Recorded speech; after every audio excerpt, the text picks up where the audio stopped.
Hi welcome to our channel Zindagi vlogs. ఈ వీడియోలో అయితే నేను కాశీలో ఏమేం చేశాము, అలానే ఏమేం చూసాము, బడ్జెట్ ఎంత అయింది, కుంభమేళ, కాశీ, అయోధ్య నుంచి అయితే నైట్ బయలుదేరిపోయాము. ఇక్కడికి వచ్చి 2-3 అవర్స్ రెస్ట్ తీసుకున్నాం. మార్నింగ్ 5:30కి లేచి బయలుదేరినాం కాశీలో. ఇక్కడ పార్కింగ్ స్లాట్ ఇచ్చిర్రు. ఇక్కడ నుంచి అయితే 50 రూపీస్ పర్ పర్సన్ తీసుకుర్రు. బాగానే ఉండే, 2 కిలోమీటర్స్ డిస్టెన్స్ ఉండే అనమాట. అందరు కలిపి ఒక్క ఆటోలో 300 అయింది. ఒప్పుకోండు భయ్య, లాస్ట్కి 500 అడిగింది ఫస్ట్, కాకపోతే 300కి ఒప్పించినాం, తీసుకెళ్ళినాం అనమాట. హిందీలో మాట్లాడినాం సగం సగం, ఆయనకి ఏం అర్థం కావట్లే, కాకపోతే అర్థమవుతున్నట్టు చేస్తుండు. 300-500 అయితే అర్థమైంది. మనకు కావాల్సింది అది ఒకటే ఇప్పుడు ఆయనతోని. అయితే ఇక్కడ ఏది చూసినా ఒక తీరుగానే కొడుతుంది. ఇక్కడ గవర్నమెంట్ హాస్పిటల్ ఉంది, ఇది ఒక్కటి గుర్తుపెట్టుకున్నాం అనమాట. మళ్ళీ నడిచి వస్తేప్పుడు ఏమైనా ఇబ్బంది అవుద్దామని. ఇక్కడ గుర్తు మెయిన్ ఈ త్రిశూలము, నందీలు ఉంటాయి ఇట్లా. ఈ గుర్తు పెట్టుకుంటే తిరగలేసాం అనమాట. ఇదేం మన ఇల్లు కాదు కదా, ఎక్కడ పడితే అక్కడ తప్పిపోతే. ఫుల్ జనాలు, కుంభమేళకు వచ్చిన ప్రతి ఒక్కరు ఇక్కడనే ఎవరు. మార్నింగ్ ఆల్మోస్ట్ 5:30 అవుతుంది టైం. చూడండి ఆల్రెడీ దర్శనం లైన్, దర్శనానికి ఎంతమంది నిలబడ్డారో చూడండి. మేము వెళ్తూనే ఉన్నాం, తెల్లాడుతూనే ఉంది. ఇదే కాశీ విశ్వనాథ్ టెంపుల్ ఎంట్రన్స్. ఇక్కడి నుంచే పోయినాం అనమాట ఘాట్ దగ్గరికి.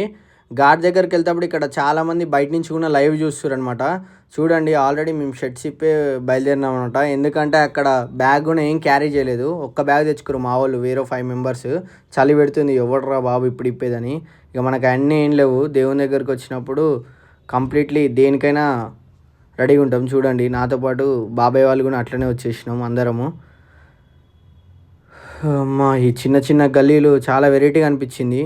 ఇంత చిన్నగా ఉన్న ఇళ్ళ నుంచి నడుచుకుంటూ పోతున్నాం, ఎటు వెళ్తున్నామో అర్థమవుతలే, ఏమొస్తుందో కూడా అర్థమవుతలేదు. కొన్ని దగ్గరలో అయితే ఆ సందులో ఒక్క మనిషి పట్టే అంతే ఉన్నాయి. ఇక తెల్లారిపోయింది. అమ్మ అప్పుడే 6:30 అయిందనమాట. చాలా దూరం నడిచినాం అనమాట. మొత్తం బార్గేట్లు పెట్టేసారు, పబ్లిక్ ఎక్కువరని. మెయిన్ రోడ్ మీద రానిలేదు అస్సలు. ఇక నడుస్తూ ఫుల్ టైం అయింది. ఆల్మోస్ట్ 6:30 అయింది. ఇక్కడికి వచ్చేసరికి మనోళ్ళు అమ్మ ఇంత పొద్దుగాలు ఇంత నడిపిస్తారు ఏంద్రా అంటారు. ఇక్కడ చూడండి కాలు పెట్టడానికి కూడా సందు లేదు. ఇక్కడైతే చాలా ఘోరంగా ఉన్నాయి. ఘాట్ దగ్గర భయం అవుతుంది, ఎవడన్నా కింద పడితే మాత్రం మన పని అంతే. ఇక్కడ అంత రష్ ఉండే అనమాట, ఘోరమైన రష్. మళ్ళా కాశీలో ఇంతమంది జనాలను ఎప్పుడు చూస్తామేమో అనిపించింది అనమాట. మళ్ళీ ఇంకోసారి పోయినా ఇంత జనాలు ఉండరంట. న్యాచురల్గా అక్కడ వాళ్ళు చెప్పింది ఏంటంటే ఇంత పబ్లిక్ అయితే ఉండరు. కుంభమేళకు వచ్చిన ప్రతి ఒక్కరు ఇక దగ్గర కాబట్టి ఖచ్చితంగా కాశీ అనేది ప్రతి హిందూకి ఒక ఇంపార్టెంట్ ప్లేస్ కాబట్టి లైఫ్లో ఒక్కసారైనా పోవాలనుకుంటారు. ఇక ఎవరైనా ఎందుకు మిస్ చేసుకుంటారు, మన లెక్కనే అందరూ వచ్చేసారు అనమాట. చూడురి వ్యూ అయితే ఎంత బాగుందో, గంగా రివర్ దగ్గర చాలా బాగుండే. ఇళ్ళ నుంచి పోయేసరికి ఒక 15 మినిట్స్ పట్టింది, 15-20 మినిట్స్ కింద ఘాట్ దగ్గరికి. ఆల్మోస్ట్ ఒక 100 మీటర్స్ కూడా ఉండదు. ఆడికి పోతానికే మాకు ఒక 20 మినిట్స్ పట్టింది, అంత రష్ ఉండే. మేము పోయినప్పుడు గంగా హారతి కూడా లేదు, ఎందుకంటే ఈ రష్లో ఏడ కింద పడతారో ఘాట్ల దగ్గర అని ఇయ్యనీయలేదు. పబ్లిక్కి ఇబ్బంది అయింది, అలానే ఎవరికైనా ఏమైనా అయితే మళ్ళీ ఇబ్బంది అని గంగా హారతి ఓన్లీ 3-4 అయ్యగారులు వచ్చి ఇస్తట్టు ప్లాన్ చేసిరు. అది నేను ఆల్రెడీ గంగా రివర్ బోటింగ్ వీడియోలో చెప్పిన ఆల్రెడీ. చూడండి సన్ రైజ్ టైం కాడుంటే మస్తుందనమాట. ఎప్పుడైనా ఎర్లీ మార్నింగ్ గంగా స్నానానికి పోయి అలానే దర్శనానికి వెళ్తే చాలా బాగుంటుంది. ఎందుకంటే సన్ రైజ్ వ్యూ అయితే చాలా బాగుండే. మేమైతే అది ఎక్స్పీరియన్స్ అయినాం, చాలా లక్కీ లెక్క ఫీల్ అయినాం. ఇక చాలా గుళ్ళు ఉన్నాయి ఇక్కడ దర్శించుకోవడానికని మామూలు ఫాస్ట్గా రెడీ అయినాం. ఇక మళ్ళీ పైకి ఎక్కడానికి ఇంకో 20 మినిట్స్ పట్టింది. ఈడీనే బట్టలు కూడా ఇక్కడనే మార్చుకున్నాం. ఇక పైకి ఎక్కడం అయితే స్టార్ట్ చేసినాం అనమాట. మొత్తానికైతే బయటకు వచ్చేసినాం. ఇక్కడ మనం తెలుగు వాళ్ళమనే ఒక ఆయన గుర్తుపట్టి మరి బొట్లు పెట్టిండు. ఇక్కడ నుంచి కాలభైరవ టెంపుల్కి అయితే బయలుదేరినాం. ఆల్మోస్ట్ 1 కిలోమీటర్ ఉండే, మొత్తం కాలినడకే, ఏ ట్రాన్స్పోర్ట్ లేదనమాట. ఎందుకంటే Kumbh Mela, the reason is Kumbh Mela. ఏది అని ఇక్కడ ఏ ట్రాన్స్పోర్ట్ లేదు.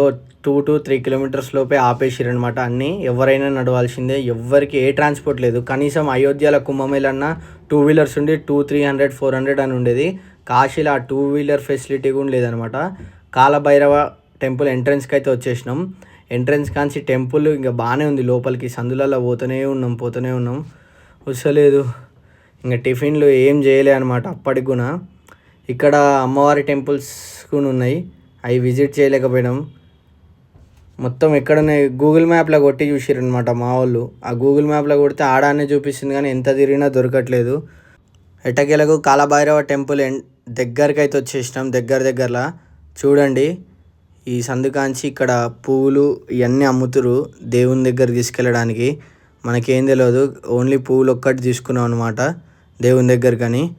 చూడండి కాలభైరవ టెంపుల్ చూడడానికి చాలా సింపుల్గా ఉంటుంది సందులలోనే. చూడండి ఇదే కాలభైరవ టెంపుల్. లోపల అయితే వీడియో వెళ్ళలేదు, అందుకనే వీడియో తీయలేదు నేను.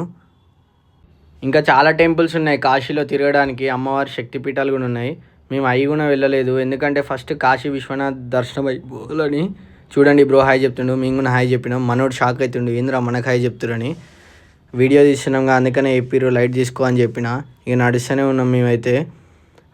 కాలభైరవ టెంపుల్ నుంచి ఆల్మోస్ట్ 1.5 కిలోమీటర్ నడిచి వస్తూనే ఉన్నాం. వచ్చిన తర్వాత శ్రీ విశ్వనాథ్ టెంపుల్ ఎంట్రన్స్ దగ్గరికి అయితే వచ్చేసినాము. ఇక నడిచినాం, ఇంకా కిలోమీటర్ వెనకకే నడిచినాం అనమాట. అమ్మ ఇంకా లైన్ దగ్గర పోవాలంటే ఎంత టైం పడుతుందో. ఇక మధ్యలో అయితే కొంచెం స్పేస్ దొరికింది. ఆ స్పేస్ దొరికినప్పుడు ఒక్కొక్కరం దూరదామని ఫిక్స్ అయినాం. ఇక లోపలికి అయితే దూరేసినాం అనమాట, ఎట్నో అట్లా దూరి దర్శనానికి అయితే బయలుదేరిపోయినాం. దర్శనానికి ఆల్మోస్ట్ 4 to 5 hours పట్టిందనమాట. ఇక అక్కడి నుంచి డైరెక్ట్ బోటింగ్కి వచ్చినాం. బోట్స్ ఎక్కినాం, తలా 200 అయితే ఇచ్చేసినాం. ఫస్ట్ టైం కలెక్ట్ చేయలేదు, తర్వాతనే డబ్బులు ఇచ్చినాం అనమాట. అవి ఇచ్చేసారు లైఫ్ సేవింగ్ జాకెట్స్ కూడా, ఎవరైనా బై మిస్టేక్ కింద పడితే ఇబ్బంది అవుద్దని. వ్యూ అయితే చాలా బాగుంది. ఈవినింగ్ బోటింగ్ స్పెషల్ అంట. ఇక్కడ గంగా హారతి కూడా చూపిస్తారంట బోటింగ్ మీదనే. కాకపోతే మేము పోయినప్పుడు గంగా హారతి లేదు, ఆల్రెడీ చెప్పినా కదా మీకు వీడియో స్టార్టింగ్లోనే. బ్రో అయితే మొత్తం ఎక్స్ప్లెయిన్ చేస్తున్నాను అనమాట. అక్కడ ఇండియా ఫ్లాగ్, మన హిందూ ఫ్లాగ్ అట్లా ఎగురుతుంటే చాలా బాగుంటుంది వ్యూ. చూడండి ఇది మణికర్ణిక ఘాట్. అక్కడ ఎప్పుడు శవాలని తగలబెడుతూనే ఉంటారు అనమాట. 365 days కట్ట కాలుతూనే ఉంటుంది అక్కడ. ఆల్రెడీ ఒక షార్ట్ వీడియో ఉంటుంది దానికి సంబంధించింది మన ఛానల్లో. ఇక్కడ చిన్న బోట్స్ ఉన్నాయి కదా, ఈ చెప్పిన లాస్ట్ వీడియోలోనే 8,000 అన్నారు. మేము అడిగితే వామ్మో ఇక అంతైతే మా వల్ల కాదు, బడ్జెట్ ఎక్కువ అయిపోద్దని తలా 200 ఇచ్చి ఇది ఎక్కినాం. కాకపోతే డబ్బులు ఎక్కువ ఉంటే అది తీసుకోవడమే చాలా బెస్ట్. చూడండి లైటింగ్ ఎట్లా ఉందో, చాలా బాగుంది. మనకి 200 రూపీస్కి అయితే మొత్తం 64 ఘాట్స్ చూపించారనమాట ఇక్కడ.